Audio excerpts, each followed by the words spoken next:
Madame, mademoiselle, monsieur, bonjour et bienvenue dans ce magazine. Nous poursuivons notre rencontre avec Philippe Georges, historien médiéviste, conservateur honoraire du Trésor de la cathédrale de Liège et conseiller scientifique à l'Université de Liège. Philippe Georges, bonjour. Bonjour. Vous avez publié également, et vous en avez parlé à quelques fois, c'est un petit peu du teasing dans les émissions précédentes, Orfèvrerie Mosane, 12e et 13e siècle. Qu'est-ce qui fait que vous vous êtes intéressé à l'orfèvrerie Mosane? Alors, l'orfèvrerie Mosane est un de mes sujets favoris et souvent à l'origine d'autres publications. Alors, l'orfèvrerie Mosane manquait un inventaire de tous ces beaux émaux mosans et nous avons en 2014, avec l'Institut du patrimoine wallon, organisé un colloque de spécialistes sur cette orfèvrerie Mosane du XIIe, XIIIe siècle, qui est la grande période, le XIIe en particulier.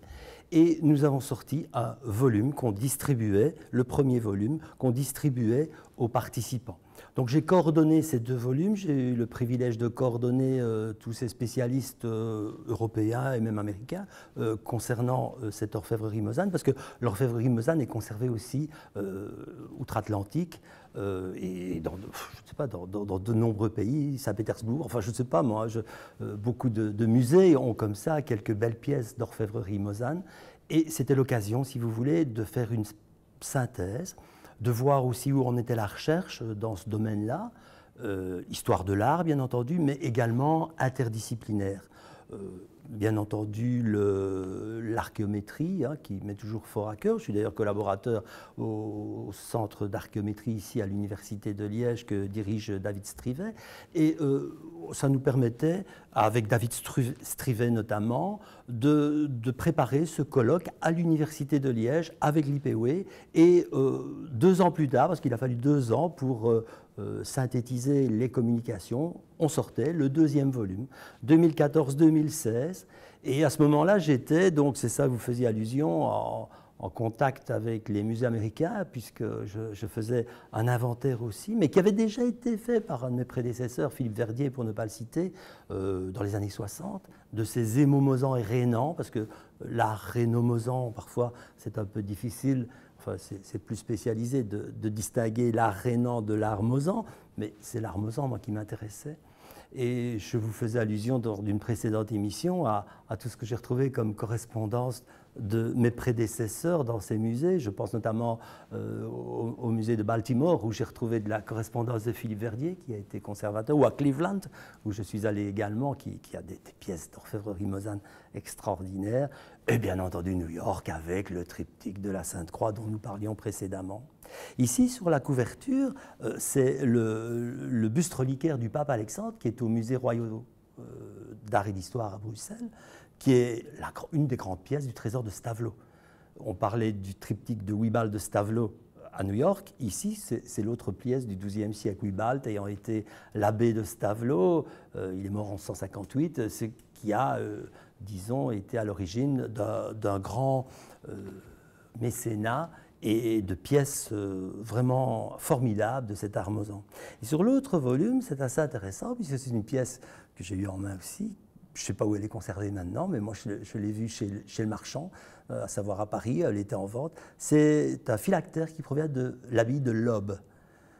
Lobbes étant une abbaye à la frontière entre les diocèses et de Liège et de Cambrai, et faisant partie de la principauté de Liège. Et voilà une pièce avec des émaux mosans formidables, et une pièce qui a fait un prix formidable, comme toutes ces pièces. Je dois vous avouer, chaque année, enfin non, tous les 2 ans, je vais aux foires des antiquaires, rien que pour demander le prix de ces émaux mosans, parce que ça fait des sommes astronomiques.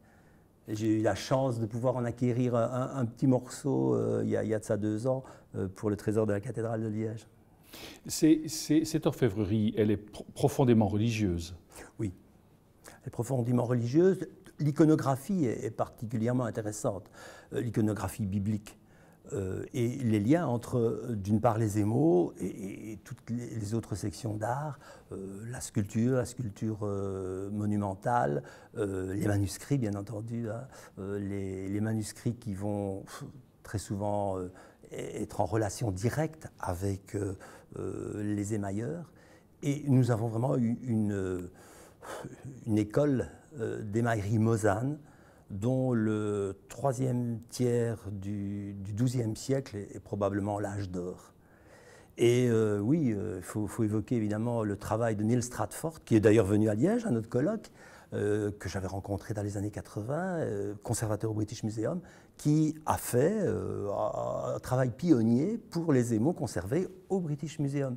Et les premières analyses, dans les années 80, archéométriques sur ces émaux mosans. Est-ce qu'il y a des scènes, vous dites, tiens, des scènes religieuses qui reviennent? Oui. Souvent le parallélisme entre l'Ancien et le Nouveau Testament. Ça, c'est vraiment...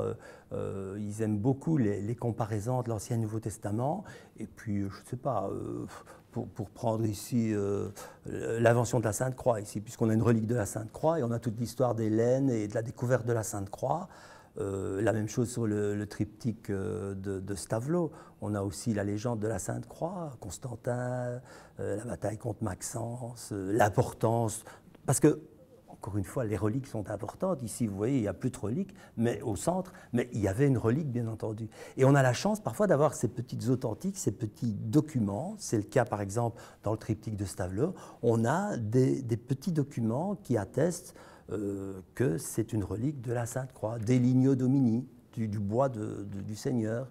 Et alors, ce qui me passionne, moi, ce sont les relations humaines et de pouvoir, à travers les découvertes que l'on fait sur les œuvres d'art, sur l'histoire, etc., imaginer les gens qui partent en pèlerinage et qui ramènent une relique.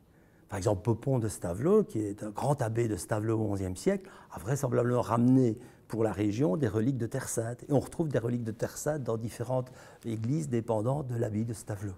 Ça, c'est passionnant parce que sur ces liens, on peut imaginer d'autres liens se greffant. Par exemple, des artistes qu'on voit travailler dans différentes abbayes, qui suivent comme ça les liens que les reliques ont engendrés à travers l'Europe. Et ça, au niveau histoire de l'art, c'est passionnant.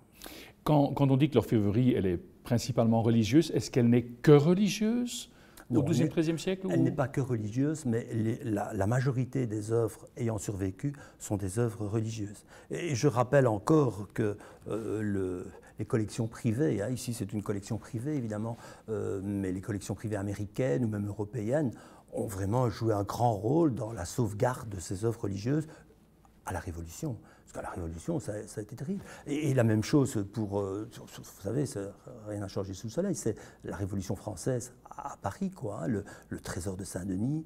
Je parle de Saint-Denis à dessein parce que Saint-Denis, Suger, l'abbé de Saint-Denis, a fait venir des émailleurs mosans, vraisemblablement pour orner son église. C'est dire la réputation que ces émailleurs mosans avaient, qui ont travaillé à Huy, qui ont travaillé à Liège, qui ont travaillé dans la région, à Namur.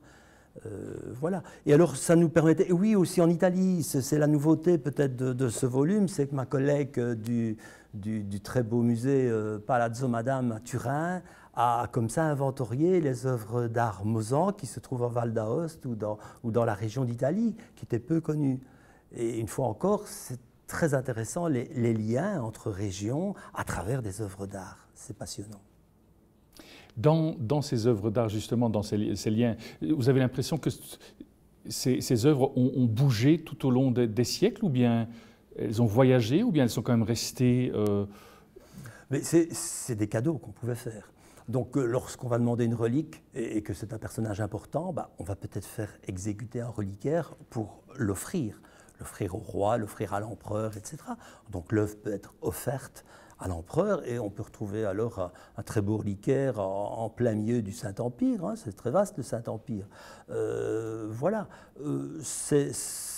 la Révolution évidemment a été un cataclysme pour la dispersion de ces œuvres, d'abord en Europe et puis outre-Atlantique, mais heureusement sauvegardées.